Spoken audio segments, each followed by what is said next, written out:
Herkese merhaba arkadaşlar, kanalımıza hoş geldiniz. Qübsə Özay'ın deniz manzaralı ev benzetmesine Barış Arduç'tan güldüren yanıt.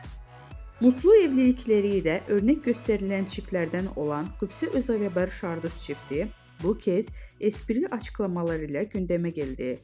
Özay'ın YouTube programında yaptığı samimi yorum sosyal medyada konuşulurken Arduç da gelen sorular üzerine eşiyle ilgili sözlere eğlenceli bir şekilde karşılık verdi. Özel hayatlarını gözlerden uzak sürdürmelerine rağmen uyumları ve enerjileriyle sık sık gündemde yer alıyorlar. Başarılı oyuncu senarist Qübsə Özay konuk olduğu bir YouTube programında hayranlarından gelen yorumları yanıtladı.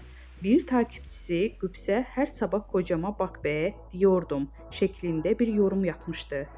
Özay ise esprili bir dille şöyle yanıt verdi. Bir ara diyordum, artık demiyorum.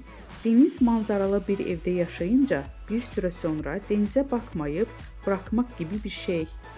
Gazeteciler Qübsə Özay'ın bu sözlerini Barış Arduç'a hatırlatında ünlü oyuncu gülerek şu yanıtı verdi.